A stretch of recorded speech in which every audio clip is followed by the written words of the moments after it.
Hola, hola, un cordial saludo a toda la gran familia de la Caja de Pandora. Mi nombre es Juan Carlos Pons López y este programa es Miércoles de Hermetismo, programa que se propone la develación del conocimiento hermético en sus diferentes áreas. Hoy al aire, un día jueves, porque tengo a mi lado aquí un invitado muy especial, que es Raúl Durán.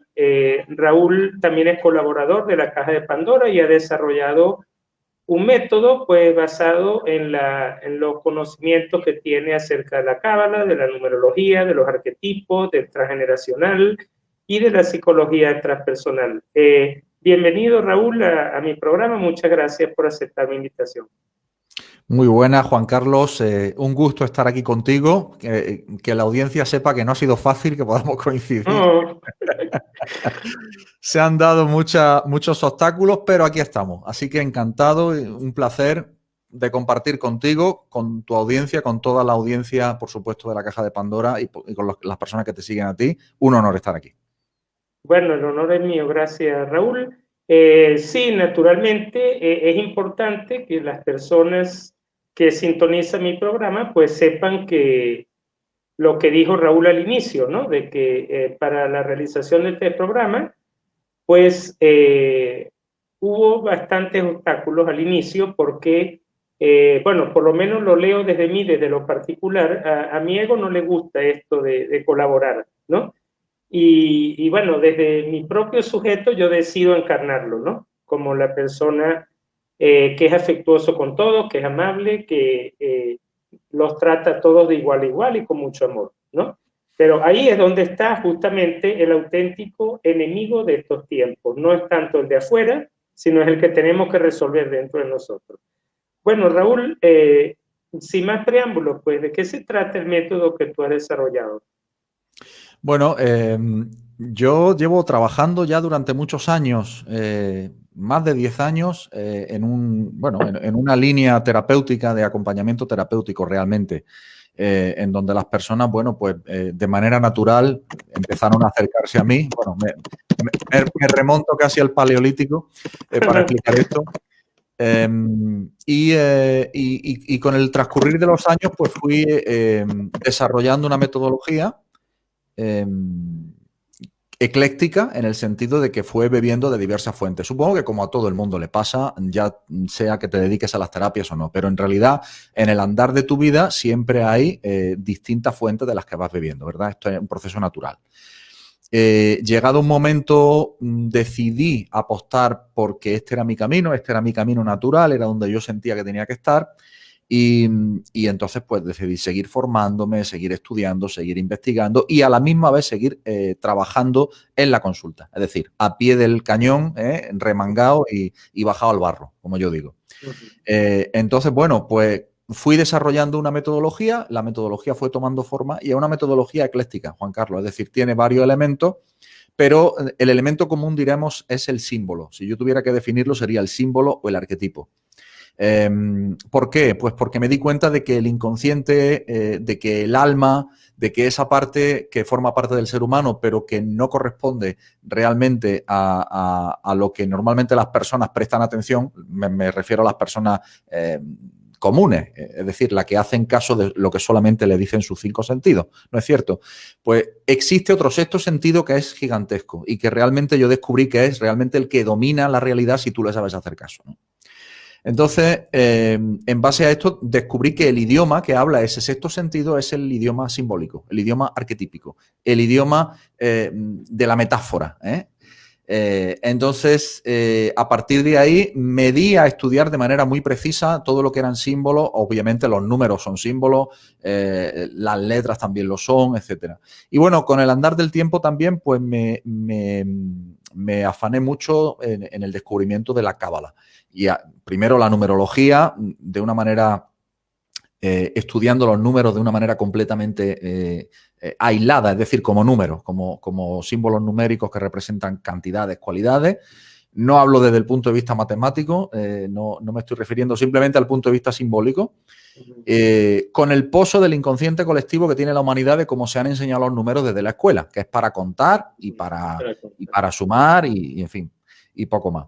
Pero luego cuando descubrí la cábala me quedé asombrado de que ya los sabios cabalistas en el alfabeto, o sea, me estoy refiriendo a la cábala hebrea, obviamente, a la cábala original, en el alfabeto hebreo, que tiene 22 letras, pues realmente los cabalistas enseñan que cada una de las 22 letras está asociada a una cualidad determinada del creador. Es decir, el creador, por su propia naturaleza, no puede tener una presencia en este mundo revelada, porque si lo queremos entender como una metáfora, digamos que yo tengo una bombilla, el creador sería la luz blanca pura de la bombilla, pero la bombilla tiene un revestimiento que puede ser azul, puede ser rojo, puede ser de muchos revestimientos, ¿no?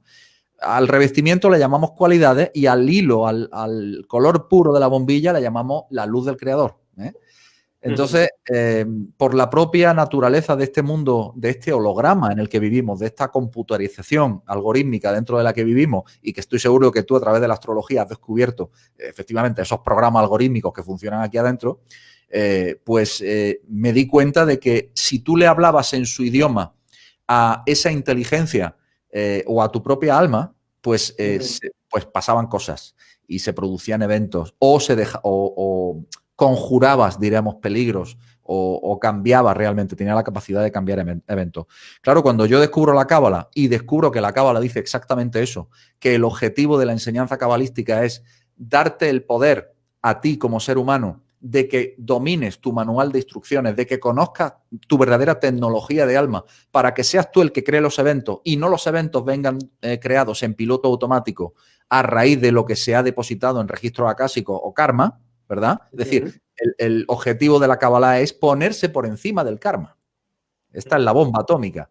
Y claro, yo cuando descubrí eso dije, claro, es que tiene toda la lógica. Si yo conozco el lenguaje de la programación de la computadora, yo puedo reprogramar la computadora, ¿no es cierto? Y eso que hoy tenemos el lenguaje como para poder expresarlo, claro, hace 500, 1000 años no existía el lenguaje metafórico para poder expresarlo. No había computadoras, o al menos no habría computadoras que sepamos. Vamos a ponerlo eso entre comillas, ¿no? Sí. Entonces me di cuenta de que el lenguaje hebreo era un lenguaje de computación cuántica muy avanzado, pero tremendamente avanzado, que nunca jamás ha podido ser, vamos, ni soñando, inventado por ningún ser humano. Cuando te metes a fondo a estudiar las letras hebreas y los principios cabalísticos, te das cuenta de que la inteligencia que ha creado eso, no sé, si el ser humano tiene un coeficiente medio de 80, 90, y no sé, Albert Einstein tenía 150, quien ha creado este sistema tiene un coeficiente de 3.000, 4.000, 5.000. O sea, no cabe duda de que no es humano, ¿no? Entonces, bueno, pues me di a investigarlo. Todo eso paralelamente a ir llevando casos particulares en mi consulta, acompañando personas con toda esta metodología, con todo este conocimiento. Y los resultados pues fueron espectaculares. Y tanto es así que, bueno, mi canal de YouTube empezó a tener ya mucho auge, mi consulta particular también. Ya empecé, obviamente, a enseñar esta metodología a través de mis programas de formación. Concretamente el programa T9 o el programa T2 también en su versión más reducida. Bueno, se abrió el campo. Y bueno, de esto ya hace pues prácticamente desde que inicié el proyecto en solitario 6 años, pero desde que llevo aprendiendo, formándome y acompañando personas por lo menos 10, 12 años. O sea que muy contento. Y ahí hay una metodología al alcance de todo el que quiera aprenderla, pues para primero conocerse mejor como persona y sobre todo, como dicen los cabalistas, para ponerse por encima del tikkun, para poder dominar el masal. El masal en la cábala significa la cúpula astral, ¿eh? Sabemos que son los astros los que determinan bueno, pues nuestros eventos, nuestro destino. La cábala te enseña a ponerte por encima del destino y darle tú órdenes a los astros. Esta es la cuestión de la cábala.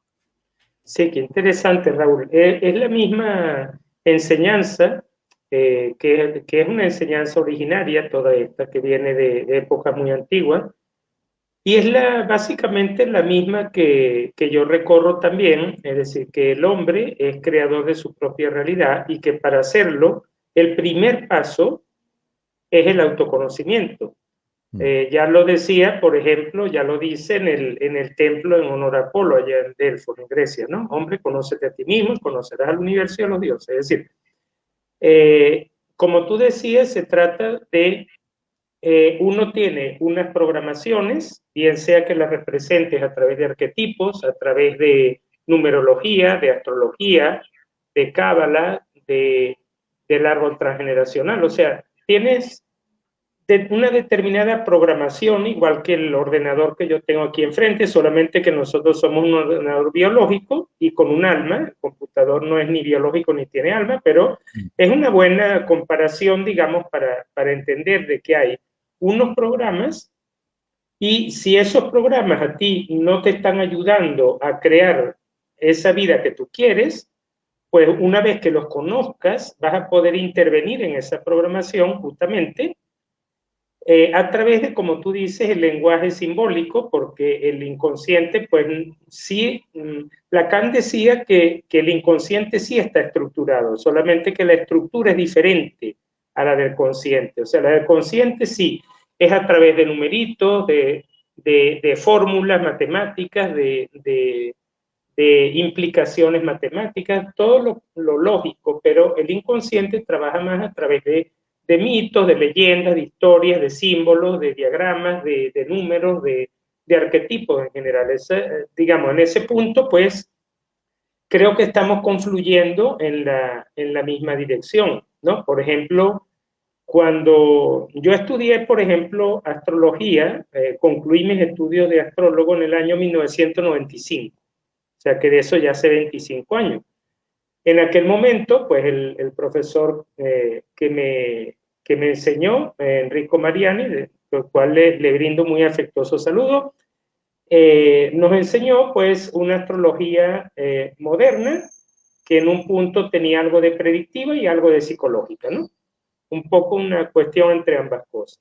Pero fue después de 2016, cuando yo entré en una escuela de iniciación, en escuela ética, fue cuando yo me pude dar cuenta, ya va, aquí yo dije, aquí tengo que casar dos cosas que no me cuadran. Como es que la astrología dice que hay un destino y como la iniciación que viene de ese mismo conocimiento original dice que no. Y el problema era el ángulo desde donde se veía la astrología.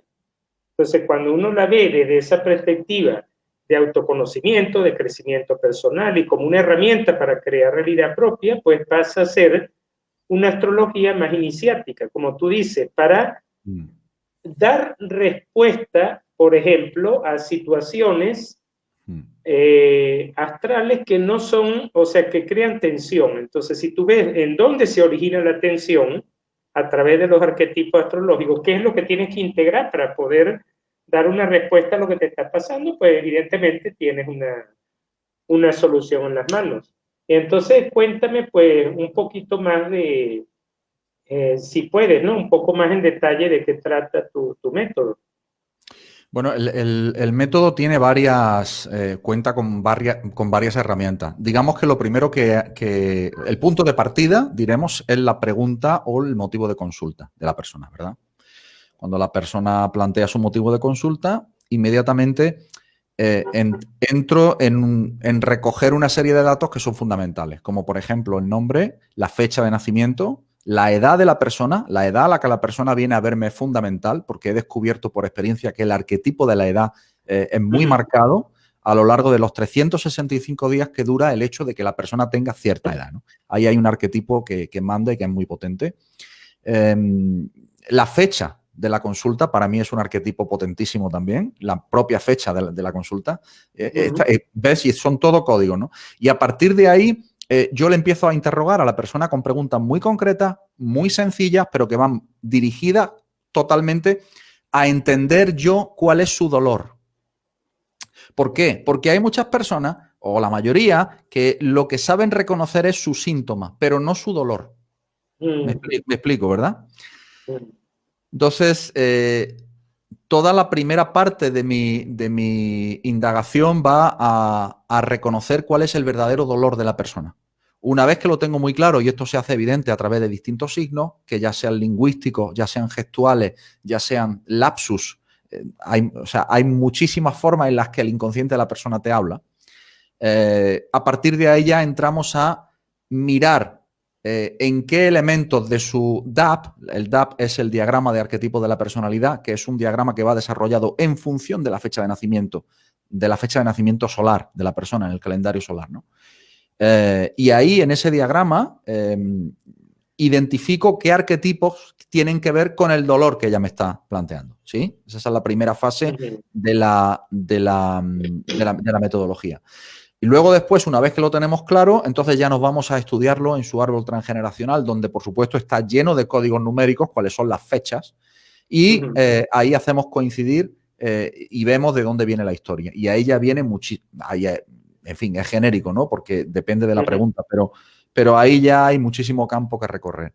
Y finalmente lo que le hago una vez terminado el estudio a la persona es proponerle un recurso o varios recursos que tienen que ver tanto con el motivo de consulta o dolor, pero también con el programa original que generó en su generación este dolor.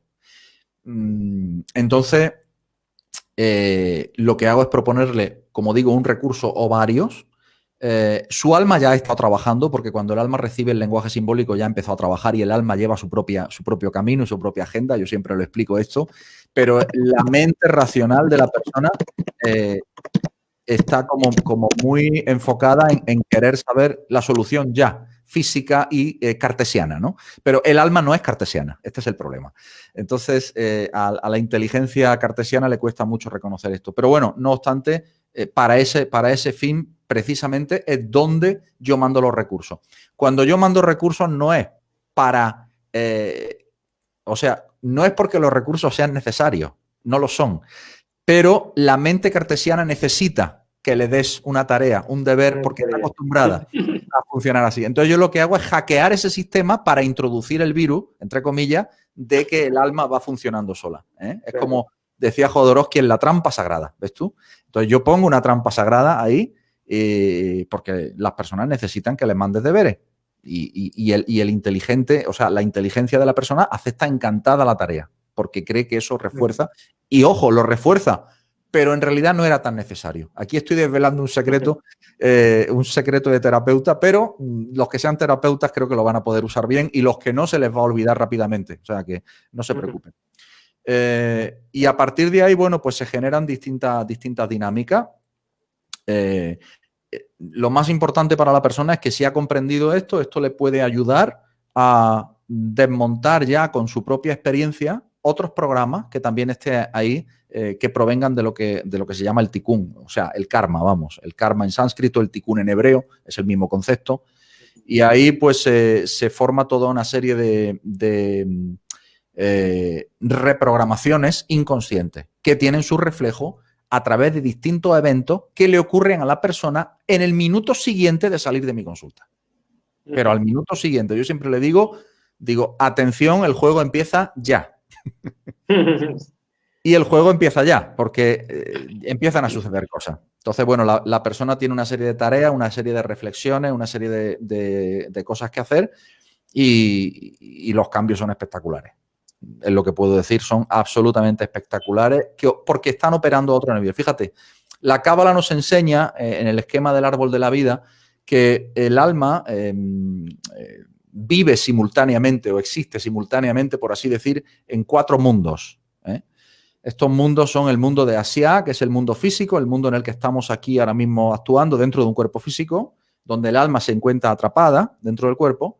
Luego está el mundo de Yetzirah, que se llama el mundo de la formación, es un mundo más elevado y es el mundo vecino, inmediatamente vecino al nuestro, al físico quiero decir, y donde se forman los acontecimientos. Se llama el mundo de la formación.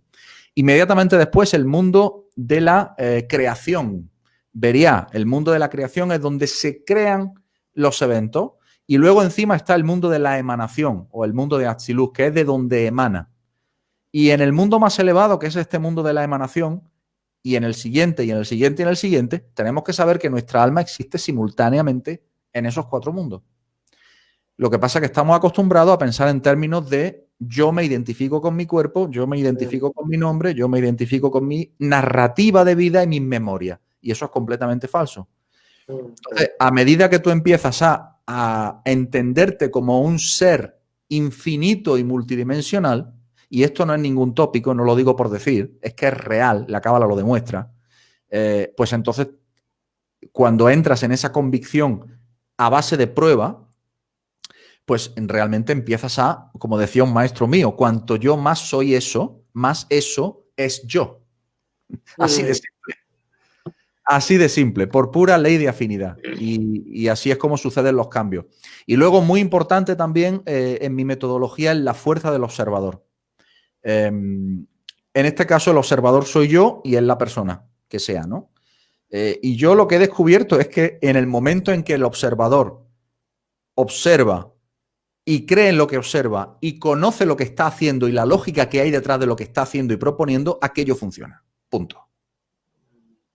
Interesante. Entonces, es la fuerza del observador y eso es lo que le quiero, si me permites, transmitirle a todos los terapeutas y a todos los acompañantes del mundo mundial. Y probablemente lo saben y lo sabéis, pero no está de más recordarlo. Si tú estás convencido porque entiendes la lógica tecnológica, metafísica de lo que hay detrás, aquello funciona. Y la persona que tienes delante es capaz de percibir que tú crees en lo que estás diciendo porque conoces la tecnología detrás, no por fe, por tecnología, por prueba y error, por ciencia. Se nos ha dicho muchísimas veces lo que es ciencia y lo que no es ciencia. Miren ustedes, los que no han dicho esto son los que quieren la ciencia para ellos. Los que quieren que la ciencia sea determinada cosa y que la ciencia nos sirva para liberar al ser humano. Jean-Pierre Garnier Mallet, que desarrolló la teoría del doble, tiene una frase que me encanta que es: nosotros somos la ciencia. Punto. La experiencia misma del ser humano, eso es la ciencia. No vengan ustedes a decirme lo que es ciencia y lo que no es ciencia. Lo que yo siento, lo que yo experimento, lo que yo veo, eso es ciencia. Funciona, es ciencia. No funciona, no es ciencia. No hay más. Entonces, eso sería en un resumen de, me parece que son 20 minutos, 20 minutos, un poquito lo que sería mi metodología, ¿no? Y ahí, evidentemente, a la hora de los recursos me empeño mucho en aplicar herramientas cabalísticas. ¿Por qué? Porque son el lenguaje de programación de esta holocubierta en la que vivimos. Y ese lenguaje de programación son las combinaciones particulares de letras hebreas llamadas los nombres de Dios. Entonces, los nombres de Dios son 72 fórmulas precisas de cualidades que a la hora de ser meditadas provocan un efecto en tu realidad exterior. Porque tu realidad exterior no existe. Como dice el Talmud, todo lo que está fuera es que está dentro de ti. No es que está fuera, ¿no? Entonces, bueno, ese sería un poquito el resumen de la metodología. Mira, yo tengo una preguntita que hacerte sobre el tema de los arquetipos, ¿no? Bueno, como sabemos, pues el punto de vista de Jung acerca del psicoanálisis era muy distinto, era bastante distinto al de Freud, ¿no? En cuanto a que Freud pensaba que todo el origen de lo que nos ocurre era por el tema de la sexualidad. Y Jung es el que abre prácticamente la psicología transpersonal, el que se da cuenta que hay cosas que no solamente tienen que ver con el inconsciente personal de esa persona, sino que eso está afectada por el inconsciente de una mente colectiva que es superior y que también trae programas al inconsciente personal cuando cada uno de nosotros se identifica a ese programa del inconsciente colectivo de una determinada manera, ¿no? Por ejemplo, si en el inconsciente colectivo hay violencia, y tú actúas siempre un programa de víctima, pues tal para cual, ¿no? O sea, te lo consigues porque sintonizas en lo necesario. Entonces, claro, ahí es donde viene mi pregunta. O sea, Jung hablaba mucho de la astrología y del tarot, porque decía que ahí encontraba una riqueza de arquetipos extraordinaria. Pero inclusive llegó a desarrollar unos ciertos arquetipos que yo lo he visto varias veces, que son como una rueda, ¿no? Zodiacal, de los 12 arquetipos. ¿Tú trabajas con eso? ¿Trabajas con los astrológicos todos o con una combinación de múltiples áreas de arquetipos? Bueno, en realidad las herramientas que yo utilizo siguen bastante los principios que, por ejemplo, de los que hablas que enunció Jung, Carl Gustav Jung, pero en realidad estos principios de Jung ya están en la propia Torá. O sea, la propia Torá, que bueno, que para quien no lo sepa, son los 5 primeros libros del Pentateuco, o sea, de la Biblia, llamado el Pentateuco. Es decir, Génesis, Éxodo, Deuteronomio, Levítico y Números. Vaya, eso sería la Torá, ¿no? En el hebreo original. Pues ahí ya se nos cuenta cuáles son los principios tecnológicos del alma colectiva e individual, pero con una precisión increíble. Luego, los escritos cabalísticos lo que hacen es desarrollar lo que la Torá dice, porque la Torá está escrita de una manera muy encriptada y muy oscura. Y entonces el trabajo de los cabalistas es precisamente desencriptar esa trama de conocimiento para que sea utilizado de una manera práctica, ¿no? Entonces, ¿qué tipo de arquetipos utilizo yo? Pues todos los arquetipos. Los 22 arquetipos originales, que son las 22 letras hebreas, que son llamados los ladrillos de la creación. Está escrito en el Zohar, en el libro del Zohar, que es el principal tratado de la Torá, o sea, de la Cábala, perdón, que lo primero que creó el creador fueron 22 arquetipos originales, llamados las 22 letras hebreas, que luego se ha transpuesto a el tarot como los 22 arcanos mayores. Pero en realidad nos habla de las 22 primeras letras hebreas. Las 22 letras hebreas, vaya, del alfabeto hebreo. Cada una de las 22 letras hebreas, hay que saber que cada una de ellas representa una serie de cualidades, de infinitas cualidades, por otro lado, que representan cualidades del creador. Por ejemplo, la letra Aleph, que es la primera, pues representa la misericordia absoluta en su estado puro. Es decir, una cualidad de la letra Aleph, la misericordia en estado puro, que es difícilmente asumible en un mundo físico. No la podríamos soportar, ese tipo de misericordia. O la letra Bet, por ejemplo, la segunda letra habla de la cualidad de la dualidad, ¿no? Porque es la segunda letra, tiene una gematría, un valor numérico de 2, etc. Entonces, lo que yo utilizo en principio son los valores numéricos. ¿Por qué? Por la sencilla razón de que en principio no todo el mundo conoce el idioma hebreo, ni mucho menos el hebreo místico. Yo empiezo con los números. Todo el mundo conoce los números. Entonces es más fácil aproximarse a los arquetipos desde el punto de vista de los números que desde el punto de vista de letra o desde el punto de vista de cualidades. Luego, una vez que tenemos el número, que ya tenemos fijado ese número, a ese número le vamos a ir asociando distintas cualidades, pero todo, el nodo central va a ser el número. ¿No es cierto? Es un poco como pasa con la astrología, supongo, ¿no? Hay un nombre, una etiqueta, no sé, una casa astrológica o lo que sea, y eso tiene asociado pues toda una serie de etiquetas y de conocimientos. Pues con los arquetipos pasa exactamente igual.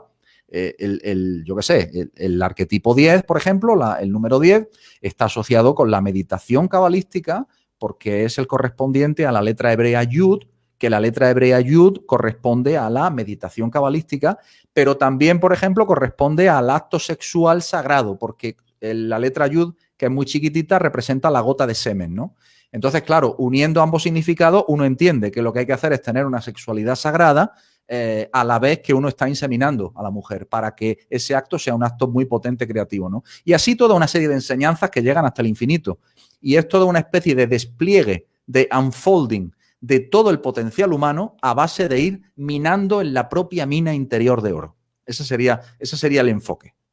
Sí, qué interesante. De hecho, me gustaría llevarlo ahorita justamente en el tema numerológico, porque, bueno, como sabemos, Pitágoras no era simplemente un matemático, no es que desarrolló el teorema que ven los chicos en el tercero de la secundaria y ya. O sea, Pitágoras, además de matemático, fue médico, fue iniciado, entró en la filosofía, en muchas áreas de conocimiento. De hecho, él tenía una escuela, la escuela de los pitagóricos, que iban sobre la base de ese conocimiento, y allí él desarrolló una numerología pitagórica, vamos a llamarlo así, ¿no? Bueno, yo la recibí en mi formación de numerólogo, y que, bueno, la sorpresa que yo más me resultó grata fue darme cuenta que cuando tomo las cartas del tarot, ¿no? En las mismas dimensiones que tienen una carta de tarot, que siempre es 2 veces más alta que ancha, ¿no? La base es la mitad de la altura.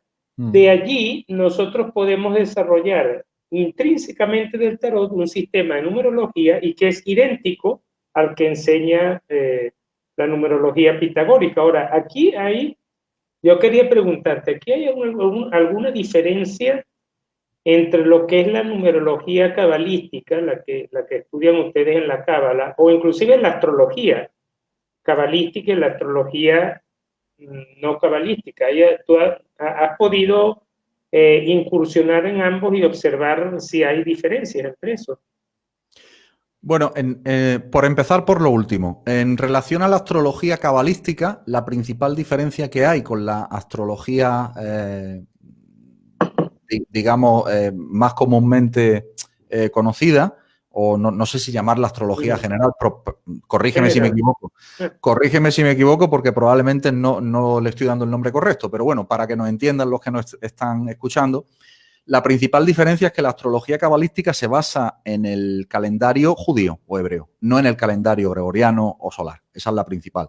Entonces, claro, ahí surgen toda una serie de equivalencias que son absolutamente increíbles. Es que para entender esto tenemos que pensar en términos informáticos. Vuelvo a insistir sobre esta idea. Nosotros tenemos que pensar que estamos dentro de una megacomputadora y que esta megacomputadora está funcionando en piloto automático, ¿sí? Con una serie de programas que son tan sofisticados y tan complejos que una mente humana no puede llegar ni a pensarlo. Entonces, son programas creadores de eventos de manera aparentemente aleatoria, digo aparentemente, porque no lo son, porque responden a algoritmos muy, muy concretos. Y que la cábala enseña que el ser humano tiene la capacidad como para modificar, para mandar sobre esos algoritmos y crear los eventos. Entonces, la principal diferencia es que en la astrología cabalística se pretende tener influencia sobre los astros, que en astrología cabalística se habla de que los astros tienen cuerpo y tienen alma exactamente que un ser humano, igual, tienen cuerpo y tienen alma. Cuando el astro está funcionando en piloto automático, para resumirlo, la influencia siempre es negativa, siempre es dura, pero cuando nosotros somos capaces de influenciar al astro mediante la meditación de la letra que esté correspondida con el astro, entonces lo que activamos es el alma del astro, no el cuerpo, y entonces la influencia es benévola, porque conecta con nuestra alma. ¿Ves tú? La cábala hace una diferenciación muy grande entre el cuerpo o lo físico y el alma. Todo lo que sea cuerpo es tikkun, es karma, es duro, es palo. Y todo lo que sea alma no le alcanza el palo, porque en el mundo del alma, que es eterno, no existe la dualidad. ¿Ves tú? Entonces, ¿cuál es la técnica cabalística? Conectar con el alma de los astros, no con el cuerpo de los astros. Y eso se hace a través de la meditación con letras hebreas, con combinaciones particulares, no con cualquier combinación. Ojo, esto quiero dejarlo claro. Hay combinaciones precisas, porque son algoritmos matemáticos y están estudiados. Entonces, los cabalistas ya nos dijeron cuáles son. No hay que usar otros, no hay que inventar cosas. Está todo inventado ahí en ese sentido.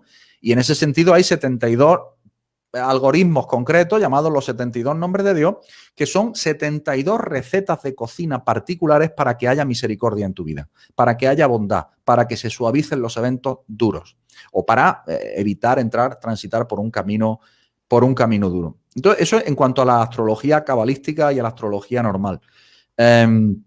Luego, en cuanto a la numerología pitagórica y la numerología cabalística, en la cábala se le asigna un valor numérico a cada letra del alfabeto hebreo. Lo que pasa es que aquí se empieza a complicar el asunto porque no existe una sola asignación numérica a una letra, sino que a su vez las letras se componen de otras letras y esas letras se vuelven a componer de otras letras y así hasta el infinito.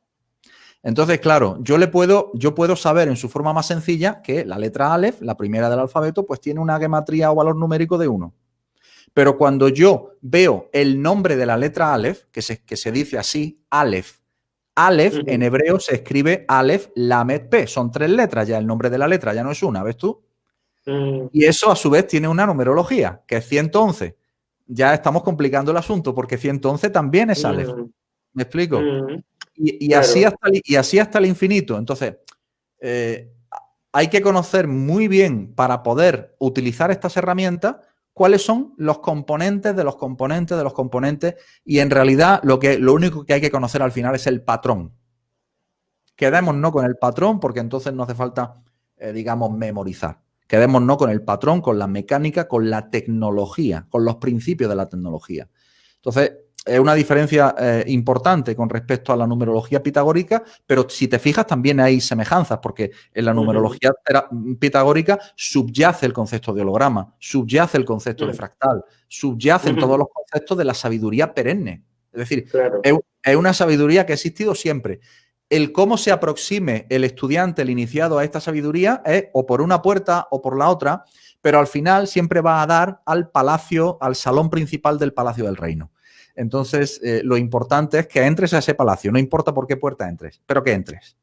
Sí, lo definiste muy bien, así es como también lo entiendo yo de esa manera.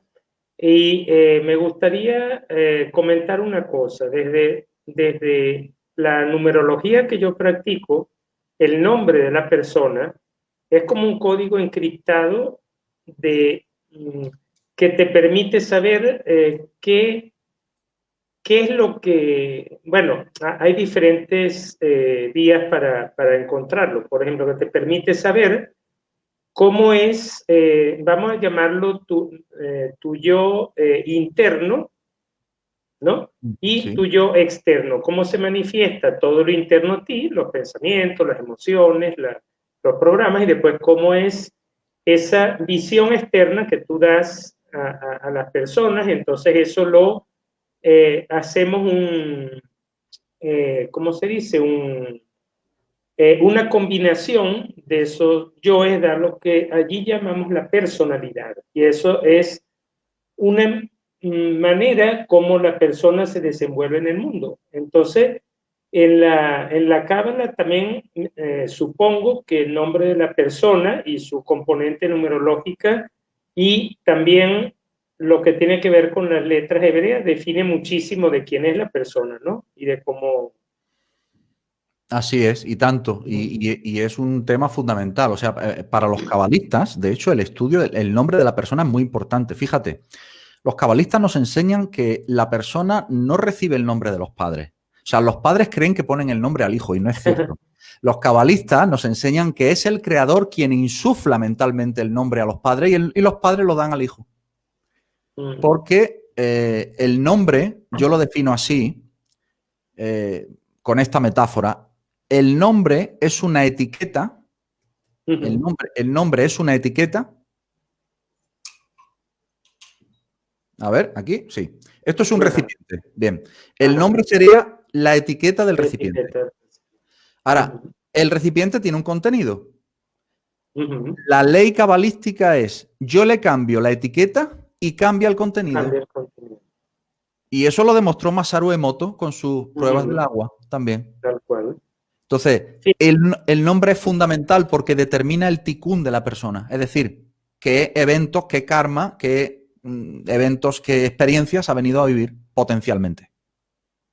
Sí, es interesante porque inclusive coincide con lo que me enseñaron a mí en numerología, de que somos como somos porque nos llamamos como nos llamamos, no, al revés también, pero la parte que impacta más es que si uno tuviese un cambio de nombre, uno cambiaría mucho, y de hecho en iniciación muchas personas han hecho esto, ¿no? O sea, han Totalmente. hecho un cambio de nombre para cambiar radicalmente con su vida, ¿no? Y entonces, bueno, allí ya me queda claro lo de la numerología y lo de la astrología. Bueno, los cabalistas obviamente no utilizan los llamados planetas transpersonales, creo, Urano, Neptuno y Plutón, porque estos fueron descubiertos muy recientemente, ¿no? Así es. No se utilizan, efectivamente. Ok, entonces, bueno, ahí seguramente hay otras herramientas para ver lo que es esa mente colectiva, ¿no? Lo que pasa es que, bueno, en la astrología tradicional se ve a través de estos planetas, ¿no? Ajá. Entonces, mira, hay una cuestión también que es el tema del transgeneracional. El transgeneracional ha sido abordado de muchas maneras diferentes, ¿no? Tanto desde el punto de vista de las disciplinas relacionadas con la biodescodificación, la bioneuroemoción, todas esas disciplinas que también son una aproximación, y yo lo que pude darme cuenta es que en el transgeneracional los números y las fechas no siguen como la misma lógica cartesiana, como tú le llamas, de los números, sino que desde como yo lo he podido entender, desde quien es curioso y escucha videos de personas que conocen de este tema, ellos lo ven como una asociación como un poco más libre en algún aspecto. Es como que también se dejan guiar no solamente por la intuición, sino por lo que la persona le está diciendo, ¿no? Digamos, en algún sentido es como este tema de la fecha de nacimiento, o sea, en mi vida hay curiosidades muy extremadamente curiosas en relación con familiares míos y sus fechas de nacimiento, muchísimo, ¿no? Entre personas que se supone que no se conocen de algo, ¿no? Ya. Y resulta que tienen la misma fecha de nacimiento. Entonces, ¿cómo lo ve allí tu metodología ese tema del transgeneracional? Bueno, pues totalmente alineada con las enseñanzas cabalísticas del Zohar y del Sefer Yetzirah, de los tratados cabalísticos, que en realidad y tiene mucho que ver también con los distintos niveles de conciencia, personal, familiar, colectiva, nacional, etc. La respuesta simple sería que en realidad cuando coinciden las fechas es que estamos hablando de reencarnaciones. Es decir, la Cábala nos enseña que todas las reencarnaciones suceden siempre dentro del mismo árbol genealógico. Punto. Eso es lo que dice el Zohar. Y además te lo dice claro. Y hay toda una serie, incluso en el Talmud y en la Torá se habla, por ejemplo, de la ley del levirato. Hay una ley muy curiosa, la ley del levirato, que habla de... está en la historia de Judá y Tamar, ¿no?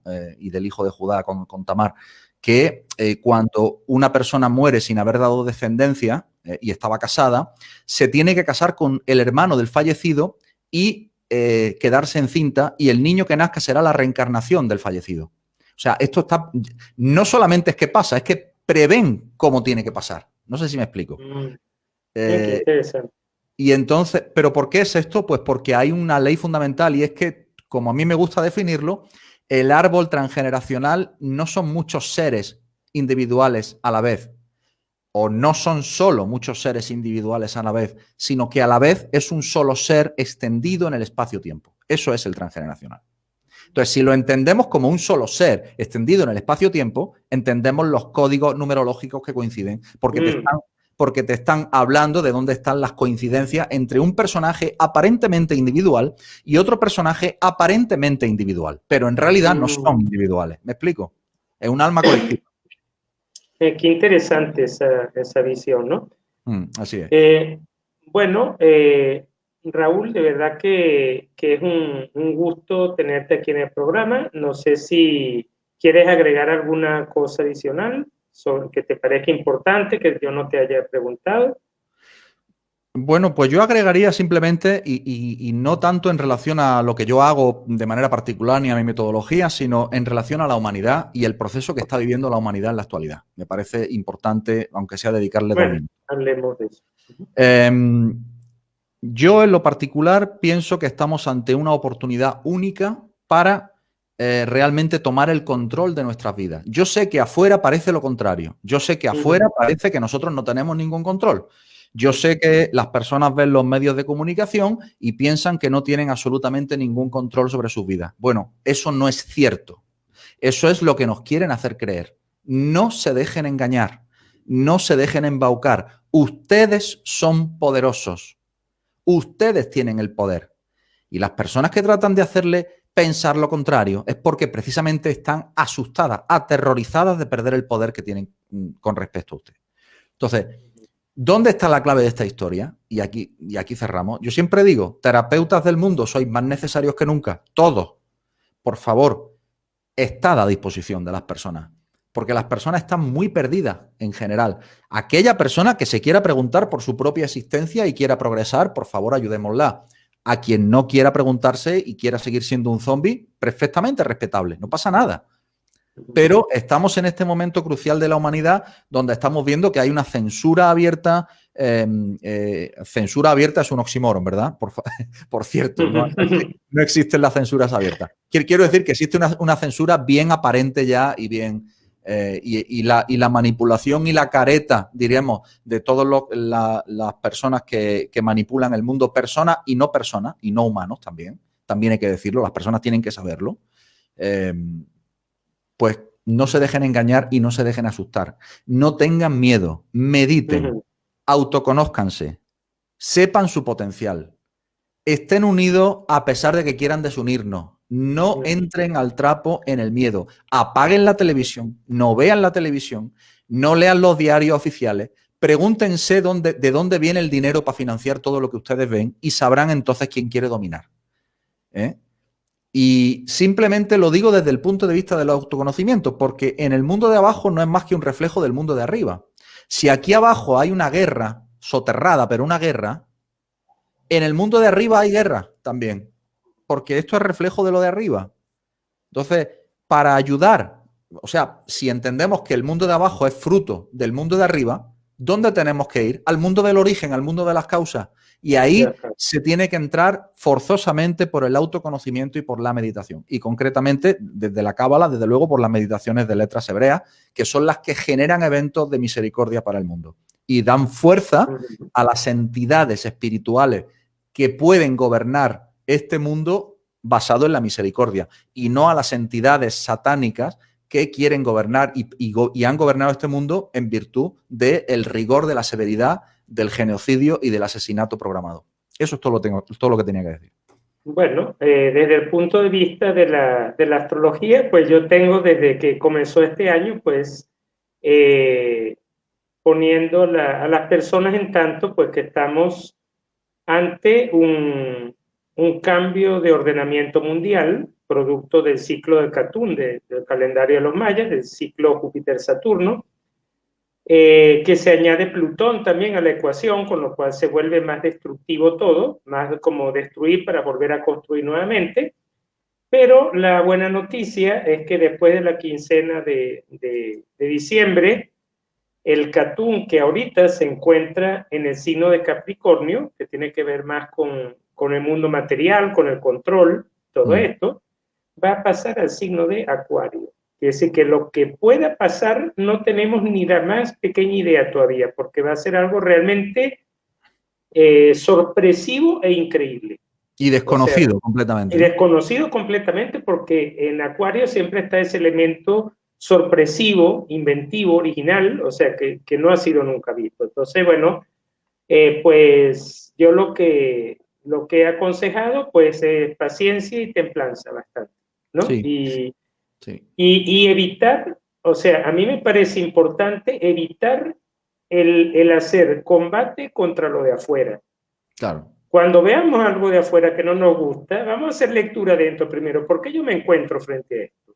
¿Qué me dice de mí esto? O sea, ¿por qué yo me lo encuentro y otra persona no se lo encuentra? Porque ahí es donde está la clave del autoconocimiento. Entonces, bueno, esto es lo que yo les he estado transmitiendo todo este año. Me gustaría entonces ir comenzando a hacer el cierre del encuentro de hoy, porque, bueno, por mí estaría aquí 7 horas hablando con Raúl, pero bueno, hay un próximo programa y yo soy muy respetuoso del tiempo, ¿no? De las otras personas que también van a brindar espacios aquí en la Caja de Pandora. Entonces, si tú quieres dar alguna vía de contacto para que si hay alguien que está interesado en lo que tú brindas, pues se ponga en contacto contigo, pues adelante. Sí, bueno, pues pueden contactar conmigo a través de mi página web, que es arquetiposraulduran.com. arquetiposraulduran.com y ahí pues pueden mandar un email o rellenar un formulario, en fin, o ponerse en contacto en definitiva. Y bueno, ver un poco más lo que hago. Ahí está el canal de YouTube, también está ahí para que vean los vídeos que hay, etcétera. Y nada más, desear mandar muchísimas bendiciones a todas las personas que nos han estado viendo, por supuesto a ti, Juan Carlos, y a tu canal, a tu espacio, muchas bendiciones. Y con este mensaje, creo yo, tan esperanzador, que yo soy de tu misma opinión, porque yo creo que efectivamente lo que viene va a ser absolutamente nunca visto, absolutamente desconocido. Algunos antiguos decían que algunas personas morirán de asombro. Imagínate la expresión. Así que nada más, apostemos por esta autorrevisión, autodiagnóstico y seamos responsables de nuestros actos y ya está. Ese es el mensaje. Bueno, muchas gracias, Raúl. Entonces, si quieren contactar con él y conocer su trabajo, pues ingresan a la página arquetiporraulduran.com, y si quieres contactar conmigo para alguna consulta, para aprender tanto astrología, tarot como numerología, me puedes contactar a mi número de WhatsApp, que es el +58 424 223 6744. Bueno, un gusto de verdad estar contigo aquí. Muchas gracias, y compartir con toda la gran familia de la Caja de Pandora.